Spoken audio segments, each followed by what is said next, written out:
Lorsque tu viens sur la terre, Dieu te donne des armes pour réussir. Ton problème, c'est que tu connais les armes des autres, tu ne connais pas tes propres armes. Ton problème est que tu négliges tes armes parce que tu envies les armes des autres. Alors que tu ne réussiras pas en jalousant ce que Dieu donne aux autres, mais ce que Dieu te donne. Les sœurs passent là, elles font la couture. Certains ici, vous n'êtes jamais montés ici. Elles sont montées par la couture.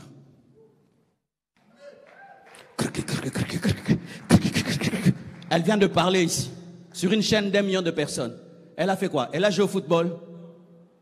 Mais toi, tu as la couture en toi, mais tu négliges ça. Pourquoi? Tu aimerais être comme. Qui t'a dit que tu seras comme?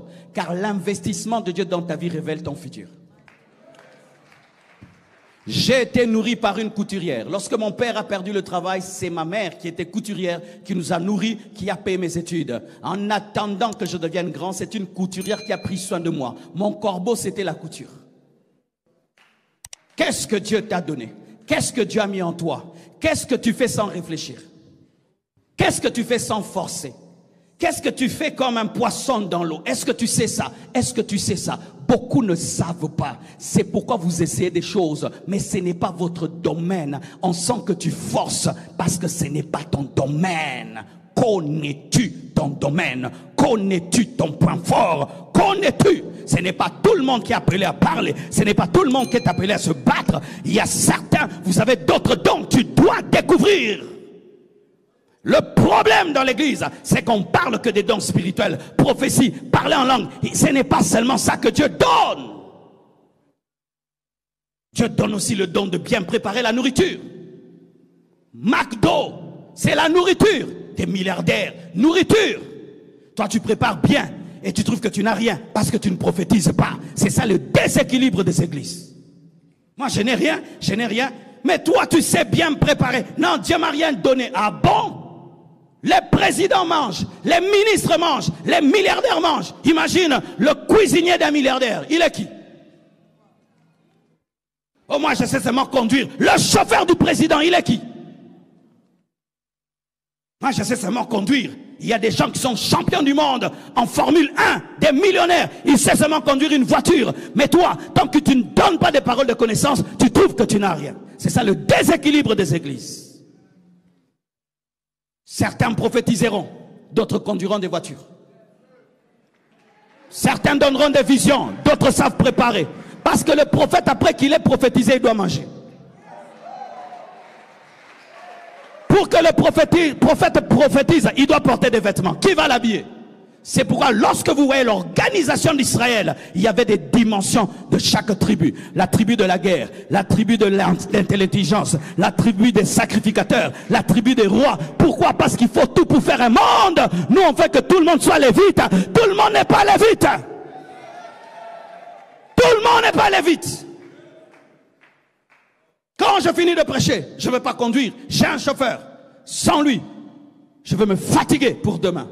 Il me donne le repos. Je dors, lui il conduit. Vous pensez qu'il n'a pas un ministère? Même s'il n'est pas pasteur assistant. S'il me fait un accident, je vais prêcher demain. Mais toi, tu sais conduire une voiture. Tu négliges cela. Alors que tu peux être fidèle, rien qu'en étant chauffeur. Et demain, Dieu élève ton patron et ça élève ta vie. Dieu n'a envoyé aucun homme sur la terre pour échouer. Les hommes qui échouent sont des ignorants. Et d'ailleurs, j'aimerais te choquer. Et là, je termine là. Un jour, on pose la question. Et là, j'étais choqué quand on m'avait dit ça. Mais aujourd'hui, je dis que c'est vrai. On pose la question à un homme qui avait réussi dans la vie. On dit, qu'est-ce que tu as fait pour réussir? Lui dit, non, j'aimerais vous poser une question. Qu'est-ce que vous avez fait pour échouer? Et puis on dit, pourquoi tu dis ça? Dit, parce qu'il y a beaucoup de choses à faire pour échouer que pour réussir. Il dit quoi? Il dit oui. Il dit, les gens qui échouent font trop d'efforts pour échouer. Regarde, tu vois, je te donne cette prédication gratuitement, n'est-ce pas? Mais toi qui as échoué, qu'est-ce que tu vas faire? Quand tu sors seulement là-bas, tu as oublié. Je t'ai dit, lorsque tu vas rentrer, tu vas t'asseoir et savoir pourquoi tu existes. Mais tu vas rentrer, tu vas regarder un film. Tu fais beaucoup, hein? Demain, tu dois te réveiller à 4 heures du matin pour être le premier dans la maison, pour ne pas être distrait par les autres en fin de réfléchir. Mais toi, tu vas te réveiller à 12 heures. Tu fais beaucoup, hein? 12 heures de sommeil. Voici une chose que j'ai faite lorsque j'étais un échec. J'avais dit que c'est ma faute. J'avais arrêté d'accuser les autres d'être la cause de mon échec. J'ai dit, je suis comme je suis, c'est Marcelo qui ne fonctionne pas bien. Et c'est vrai, mes frères. J'avais trouvé en moi beaucoup de dysfonctionnements qui prêtaient seulement à échouer. Et quand j'ai dit que c'était moi, la faute, la cause de mon échec, de ma stagnation pendant 11 ans, j'ai échoué dans ma vie. 11 ans, comme tu me vois là. 11 ans, j'ai échoué. Mais j'étais chrétien, mais un échec. J'ai arrêté d'accuser les sorciers. J'ai arrêté d'accuser les magiciens, les voisins de l'église. J'ai dit, c'est moi. Et pourquoi pendant 11 ans de ministère, 600 membres, Seigneur, dis-moi. Et là, il me révèle, tu n'es pas au lieu de ta destinée. Je ne t'ai jamais envoyé ici. Toi-même, tu t'es envoyé. Oui, mes frères, ce n'est qu'à Golgotha qu'on dit tout est accompli. Jésus n'est pas né à Matete. Jésus n'a jamais prêché à Kinshasa. Son lieu, c'était Israël. Il est mort là-bas, il est né là-bas. Mais il est explosé dans le monde entier. Mais toi, tu vas aller à Paris. Qui t'a envoyé à Paris? Pour réussir, tu dois connaître ton lieu. On ne réussit pas partout. On réussit qu'au lieu du mandat. Dieu est partout, mais sa bénédiction n'est pas partout. Sa bénédiction n'est que là où il t'a envoyé, il t'a mandaté.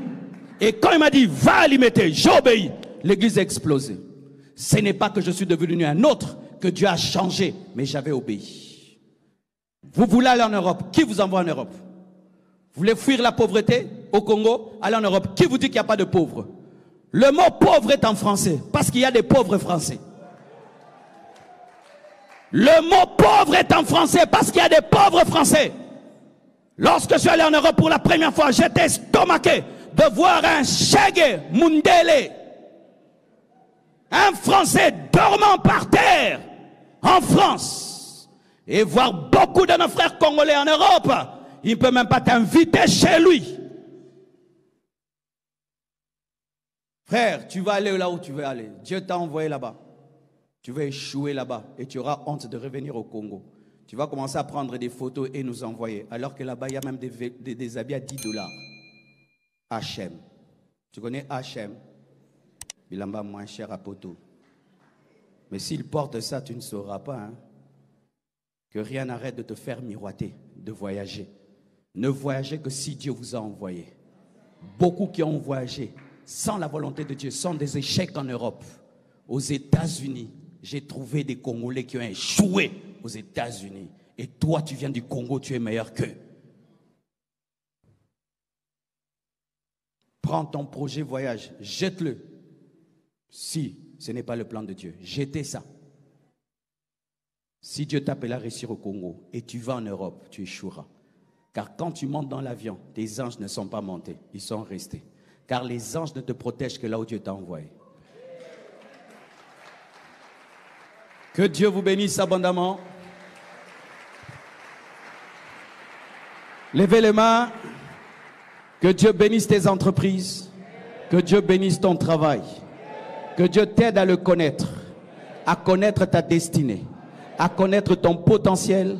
À connaître le lieu de ton explosion. Vous êtes bénis au nom de Jésus. Amen.